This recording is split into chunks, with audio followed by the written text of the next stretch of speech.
We just heard Contract Control from Reflex Condition from the album Dashboard released in March this year by the UK net label called Third Kind.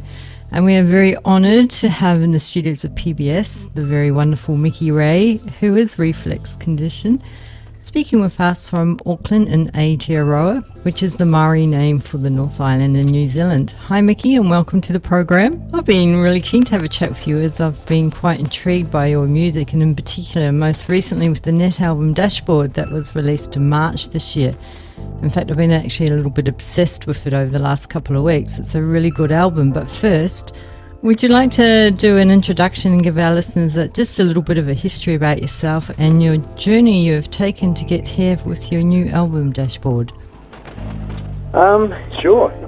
First of all, the name came about by one of my favourite bands, is Neon Judgment from Belgium, and they had an album called Blood and Thunder, which was released back in 89, and one of the tracks on that is called Conditioned Reflex. I thought, ooh, if I play around with those words, we've got reflex condition, of course, and basically just sort of transpired from there. And prior to that, I'd been in a couple of bands, and one was sort of an industrial band, was called Nazi Disco, and that was a bit of fun. It lasted for probably about 6 or 7 months or so, and we did one live show at the what's it called?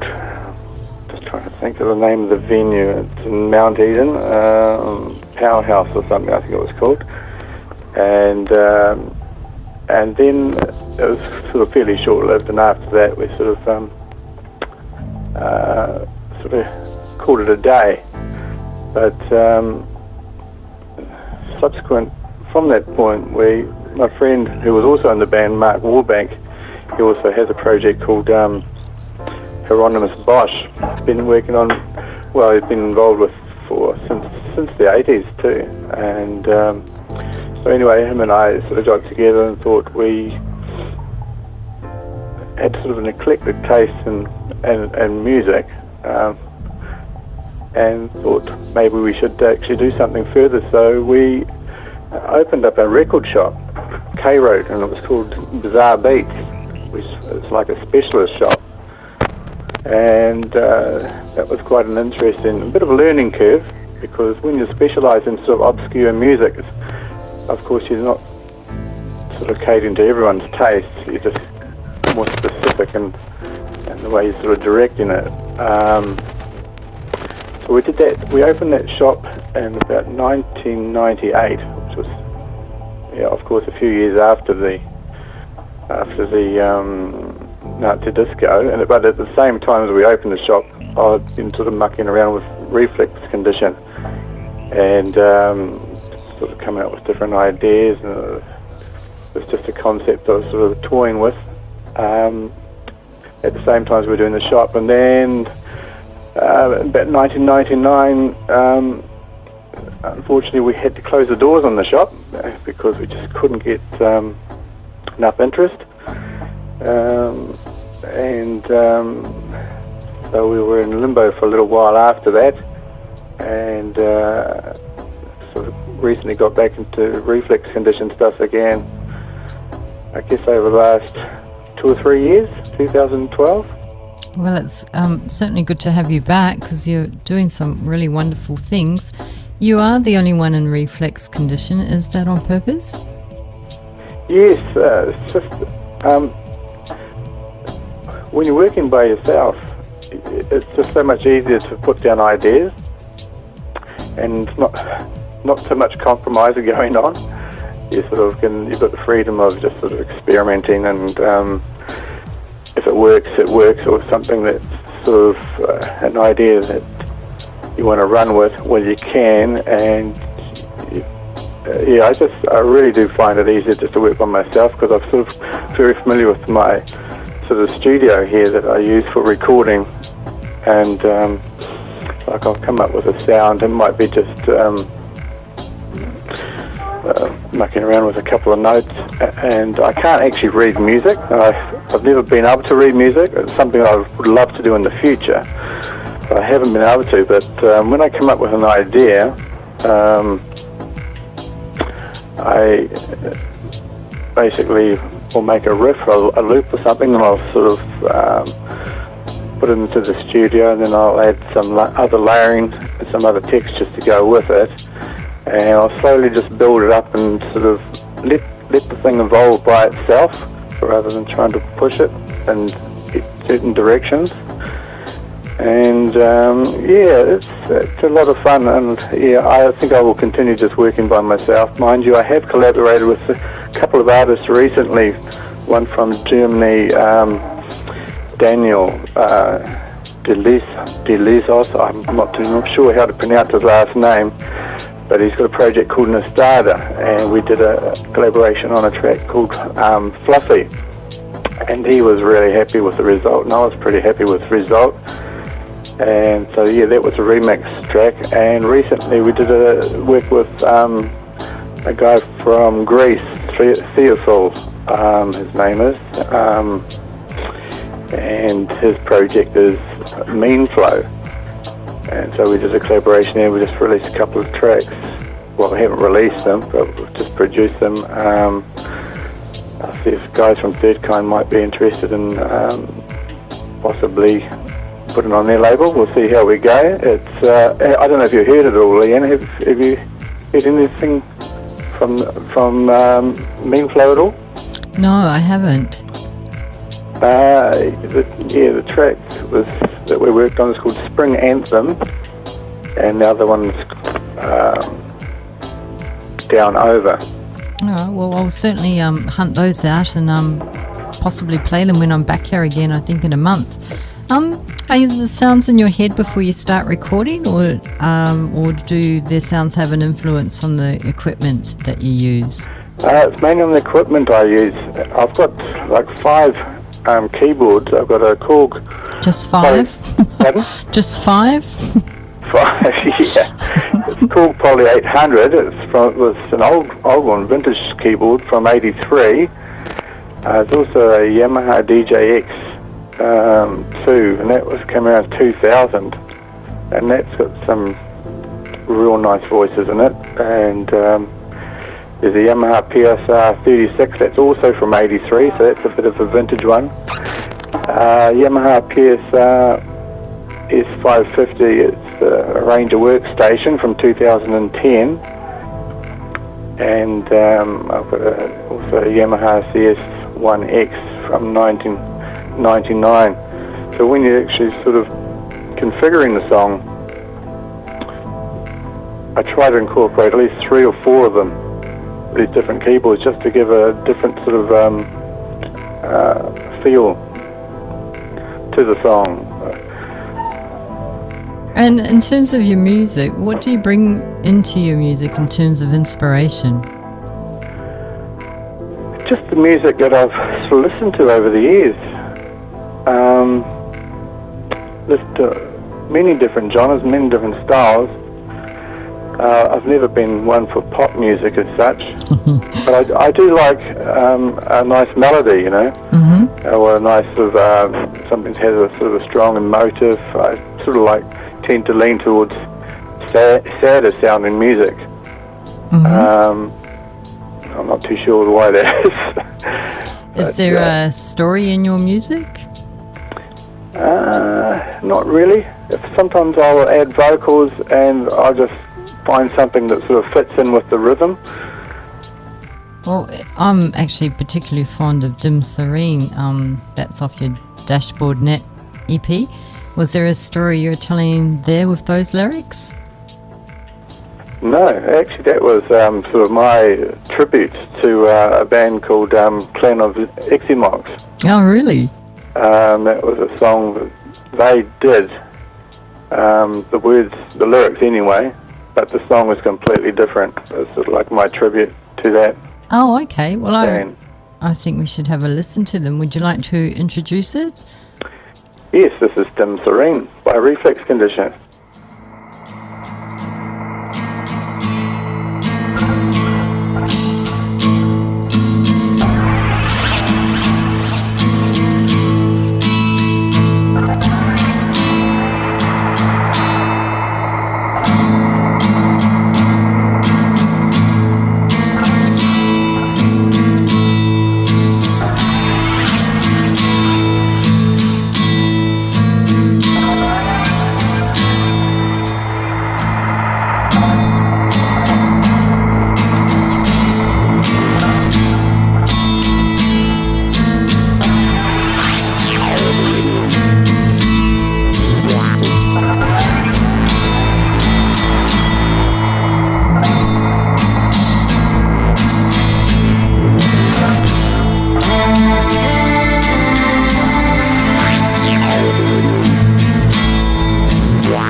Welcome back to PBS. We just heard Dim Serene from Reflex Condition, who's here talking with us from New Zealand about his new net album Dashboard, released in March this year. Mickey, how long did it take to put all the tracks of Dashboard together for release? Some of them we're actually working on since about 2012, so it's been a couple of years in the making. And I was fortunate enough to stumble across Nicholas Longley, who actually runs the label, and he found us on.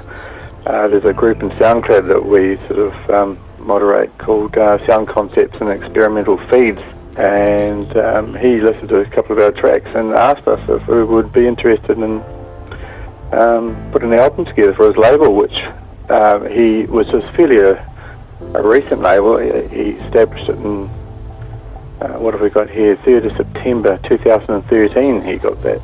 So it hasn't been around that long, so he's just looking for some fresh sort of sounding bands and some new ideas, people with new ideas, and he thought we might fit the bill. Just interested, why did you choose to release a hard copy on tape? Well, it's like a boutique label that he is running. It's like a retro thing. It's funny enough, cassettes are sort of making a little mild comeback. Not here, but apparently over in the UK and Europe they are.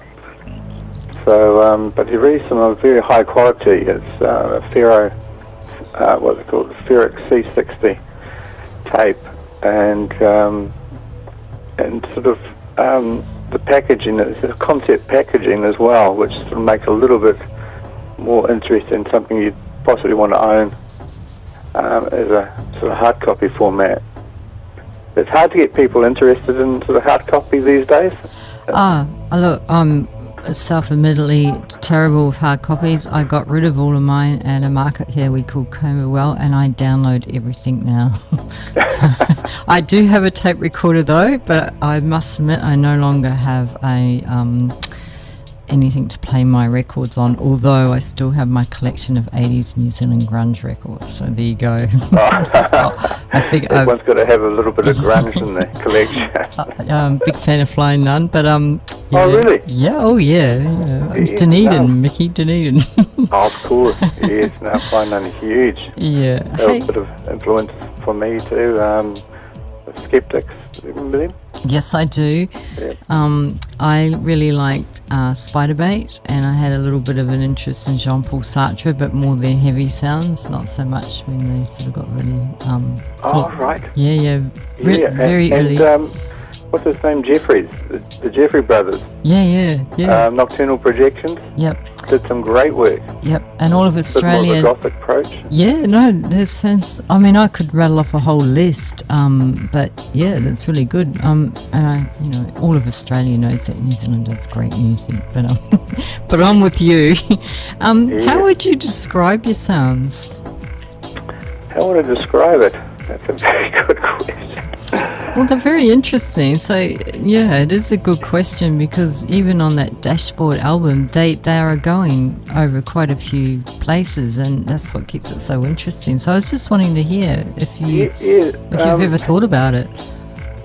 No, I just sort of, piece them together. It's like a jigsaw puzzle, and I just find something and I'll loop it, and I'll get a rhythm from that, and then I'll layer another sound over it, and I might not necessarily use it. I'll just keep going and exploring other different avenues until I find something that actually works with maybe the core riff, until it actually seems to connect, or connects in my head anyway. And, with the album Dashboard, I had a whole bunch of tracks. There was probably about 30 songs, and Nick went through the whole lot, and he got the sequence, and I think got the sequence really good. They just all seem to flow together the way he put it. So there's a whole bunch more tracks which he wants to use in the next album. Just enjoying what he's produced so far.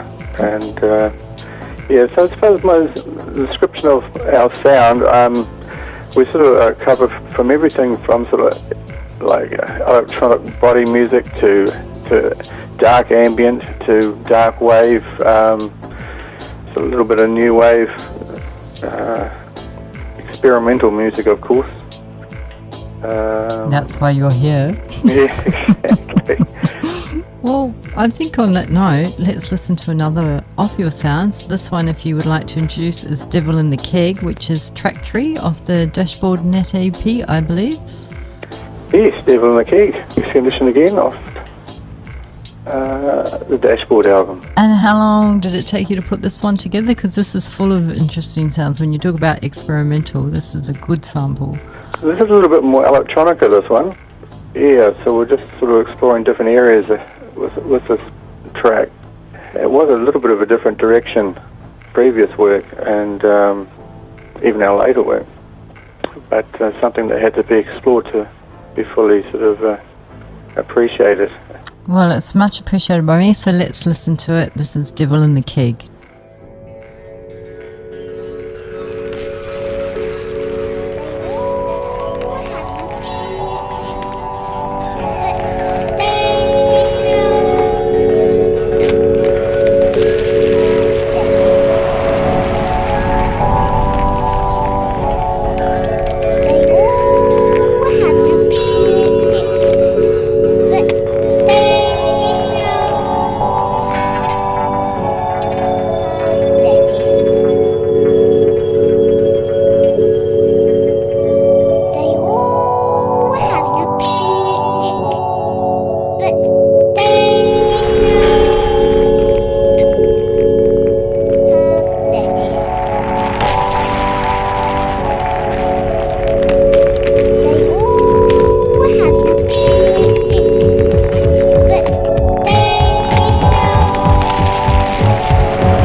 Welcome back to PBS. We're here on Farside Virtual. I'm Leanne Joy, and we're talking to Mickey Ray out of Reflex Condition, who's just released a new net EP called Dashboard.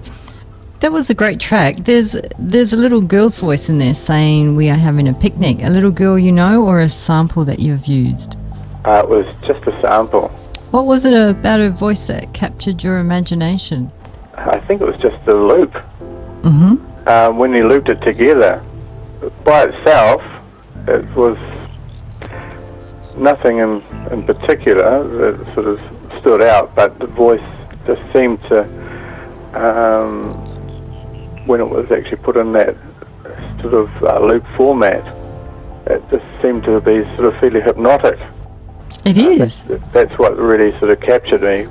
I've also got a K-Oscillator Pro, which I use, so I can actually make all sorts of different loops and see if it works or doesn't. And when I put that together, I was basically blown away. I thought, that's great. It's going to be like a big part of the track, just that loop, which I run pretty much all the way through it. One of the other tracks we did was Out of the Woods.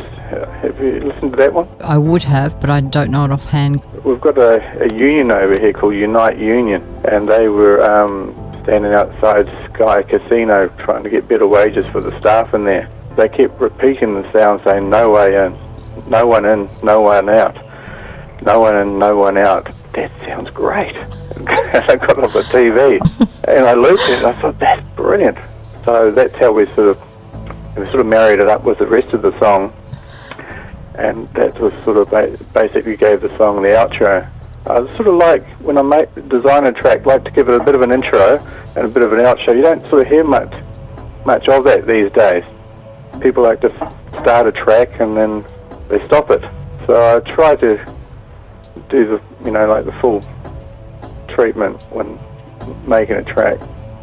So you'd like taking people on a bit of a journey, I guess. That is a wee journey, and it does fire the imagination. Do you play live? I don't anymore, no. We did back in the 80s and 90s, but these days, no, it's all done just from a little man cave / studio here. We've all got one of those. Are you set up to play live if the offer was there? I possibly could do that, yes. I actually have everything down. And yep, that could be arranged, yes. Well, let's hope we can. I'd love to hear you live. It would be excellent. What are you up to next with your music? What are we up to next time? Wait, what are you doing now? What projects are you on? Are you doing another album? I've got 2 more songs I have to do with Mean Flow, with Theophil from Greece. And then I've just also been working on some new ideas, a little bit more electro sounding. One that I've been working on, and with Theo's track, trying to work out which direction to take that one in. But there's a few things on the table at the moment, which I'm just persevering with. We've done quite a lot of work over the last couple of years. I feel like having a break, but then something, just like a light bulb goes off, and I say, oh, that would be, that, I hear something. When I start playing a little riff on the keyboard, I said, that's it. I've got to follow through and make a song out of it. And when it's complete, you get sort of, quite obviously excited about the production of it, and you want to get some feedback, so you whack it onto the internet and see how it goes. Well, it worked this time. Yes, and it's so good to actually get your feedback, Leanne, and it's been, it's sort of a positive experience. Yeah, I was talking to someone the other day, and sometimes I post up on Facebook, it's like when you hear something that's new, it's like you just get so excited, and I can imagine what it's like for you when you're actually the one producing the music, but from the listener's point of view, it's great for us too.